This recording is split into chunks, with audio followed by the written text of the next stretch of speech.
This is a Defocus Media production.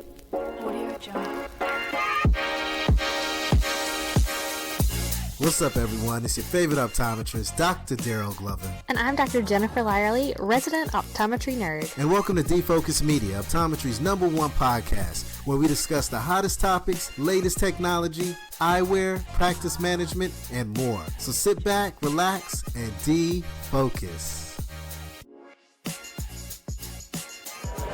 What's up, everyone? It's your favorite optometrist, Dr. Daryl Glover. Super excited because I am with a rock star in track. Wow.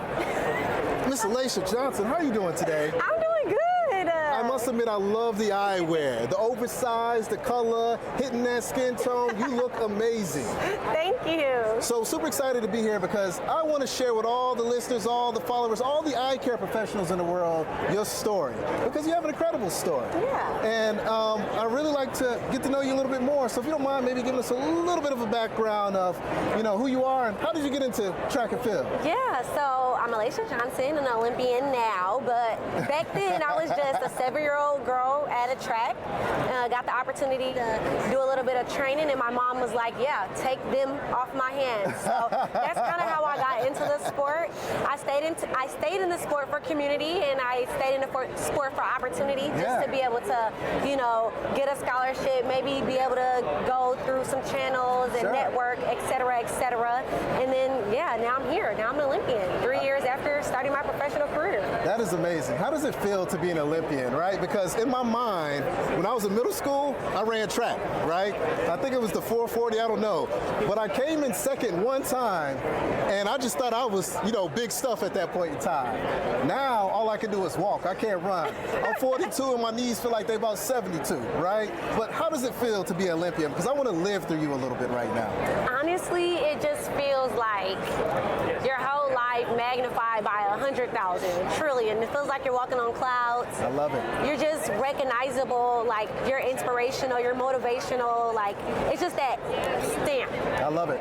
I love it. I love it. Now, one thing that I love to talk about, because I am an optometrist, an eye doctor, you might have heard me say earlier, everyone's favorite optometrist. Maybe one day I can take care of your eye care needs. But when you're running track, how important is it to have the right eyewear on, the right lens technology? Because I feel like it can really give an edge or make you feel a certain way and perform at a high level. So I'd love to know, when you're wearing that Oakley brand, how do you feel and how does it elevate what you're doing? Yeah, Oakley is just so magnificent, the way that they are really pouring into the glassware for athletes and for the sport specifically. For me, I'm a hurdler, so of course I need to see what's coming, even though sometimes we're going so fast we can't see, and that's why you want to have eyewear that you can't feel. Yeah. Things that accentuate you but are not like covering you up or are not hindering you. So my eyewear feels flawless. It feels like it's not even there, and that's the only way I can put it. I love it. Because, you perform at a high level. You're an Olympian. You're the best of the best. One of the fastest women in the world, right? So whenever you're out there and you're performing, you got to have something that's going to complement what you're doing on the track. So to have some eyewear that's unmatched, lightweight, the right lens technology, it's going to elevate that experience and make you go to the next level, no doubt about that. Now, is there a certain style, frame, Oakley design that you like in particular, or lens technology?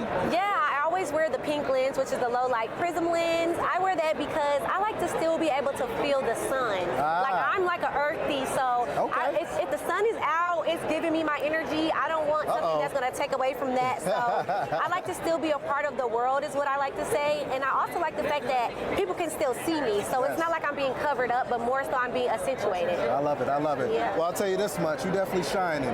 You're out there making a big statement. There's a lot of young ladies looking at you and they're like, I could be her. Absolutely. She's making it happen. Not only is she one of the fastest women in the world, but she's partnering with an iconic brand. You have changed the game. There are a lot of black and brown faces out there that would love to see that and make that happen. So all I can say is continue the great work. I always like to ask all my guests, and I guess now Olympians, when it's your time to retire, I guess the hurdles, what do you want to be known for? Yeah, I think I always tell people I don't think about retirement, when it happens. I think about it before, right when I got here. Yeah. Right when I got into the sport, I was thinking about how I'm going to leave the sport. Yeah. And I always told myself I wanted to be a household name. I wanted to be known for really just going out there and being who I am, being authentic, being a original, and just never letting anybody stop you. So just having an unwavering dedication to whatever life is bringing you. I love it. I love it. For all my athletes out there, for all my sports doctors out there, this is living proof that you have to prescribe the right solutions for your patients to be able to excel in whatever activity they're doing, whether track, whether boating, whether running. It doesn't matter what it is. Oakley has a solution for you to take it to the next level. Thank you so much for being a part of this interview and podcast. Thank you. Definitely got to get you down to North Carolina. She was talking trash about North Carolina earlier, but we're not going to go there with it, right? But thanks for tuning in. It's your favorite optometrist, Dr. Daryl Glover. Stay healthy, stay positive, stay blessed, and until next time, peace. All right, colleagues, and it's a wrap. Thank you dearly for hanging out with the Defocus Media team. We hope truly something resonated with you. And if it did, be sure to give us 5 stars. And make sure you follow us on all social media platforms. Facebook, Instagram, Twitter, LinkedIn, you named it. And our handle is at Defocus Media on all platforms. And until next time, be sure to keep it 2020. And we look forward to seeing you on the next episode.